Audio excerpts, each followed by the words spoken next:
আমাকে মন্দিরে পৌঁছে দেবে চিন্তা করেছে। বিশালাক্ষীর কাম আগুনে দগ্ধ হয়ে কামাসক্ত হয়ে গেছে। বিশালাক্ষীর সঙ্গে কামাসক্ত হয়ে পড়েছে, কাম বাসনায় এমন জর্জরিত হয়ে পড়েছে। মধ্যাহ্ন পার হয়ে গেছে, সেবার সময় পার হয়ে গেছে, কিন্তু তথাপিও ওই হেমমালি ফুল বেলপাতা নিয়ে এসে মন্দিরে উপস্থিত হয়। একদম ক্রোধে চক্ষু রক্তবর্ণ হয়ে খুবই চিন্তা করছে কি ব্যাপার, এই হেমমালি পুষ্প নিয়ে এখনো কেন আসে না? আমার পুজোর সময় অতিবাহিত হয়ে যায়, আমি পুজো করবো, ভোলানাথের পুজো করবো, আর এখনো ফুল বেলপাতা নিয়ে কেন আসে না? সময় অতিবাহিত হয়ে গেছে। কি করেছে? এক সৈন্যকে ঢুকতে পাঠিয়েছে, যাও গিয়ে দেখে এসো কি ব্যাপার, হেমমালি এখনো পর্যন্ত ফুল বেলপাতা আদি দ্রব্য নিয়ে কেন আসেনি, কি ব্যাপার?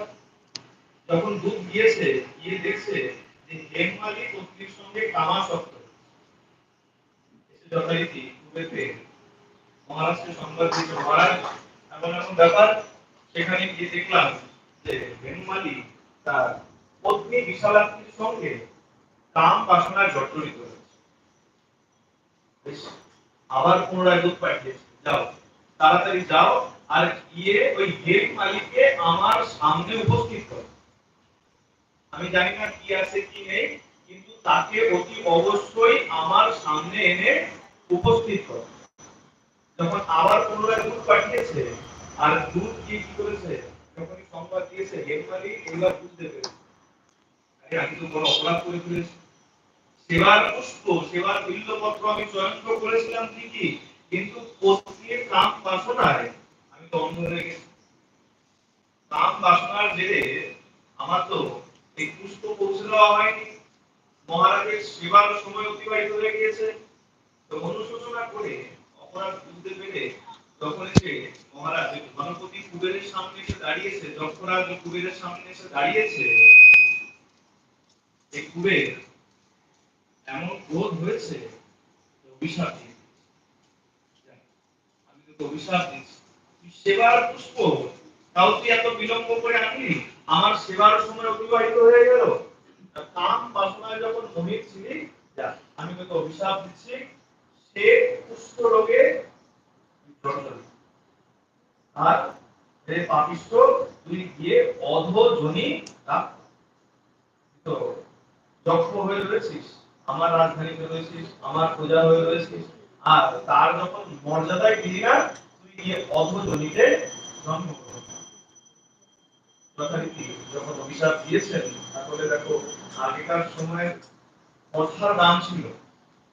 সুতরাং ভালো কথা বললে যেমন বলতো, আশীর্বাদ যেমন কার্যকর হতো, অভিশাপ দিলেও তেমন কার্যকর। সামান্য কেউ নয়, মহাদেবের পরম ভক্ত কুবের অভিশাপ যখন দিয়েছে, অভিশাপের ফলস্বরূপ ওই হেমমালি আজকে অধোগতি লাভ করেছে, ধরণী দেশে জন্মগ্রহণ করেছে, আর সে কুষ্ঠ রোগগ্রস্ত হয়েছে। কুষ্ঠ রোগে জর্জরিত, কুষ্ঠ রোগ খুব সাংঘাতিক।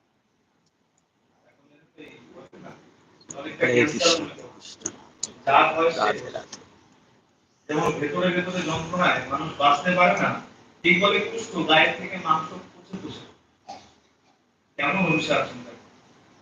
এখন দীর্ঘ জীবন কাটিয়েছে, দীর্ঘ জীবন অতিবাহিত করে, কিন্তু বলে তার একটা স্বীকৃতি ছিল। কি স্বীকৃতি? ওই যে সেবার সহায়তা করেছিল, ভোলানাথের জন্য ফুল বেলপাতা সব চয়ন করে বলে নিত, সেবার সহায়তা করতো, তার তো একটা স্বীকৃতি থাকবে, তার তো একটা পুণ্য থাকবে।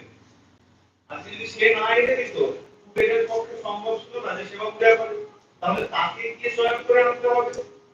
তাকে সাহায্য করার দরুন ভগবান শিবের একটা কৃপা কোনোভাবে তার উপরে ছিল, যার জন্য ভগবানের শিবের স্মরণ তার মন থেকে বিস্তৃত হয়। রোগগ্রস্ত ছিল ঠিকই, কিন্তু রোগগ্রস্ত থাকা সত্ত্বেও তার মনে শিবের স্মরণ চলে।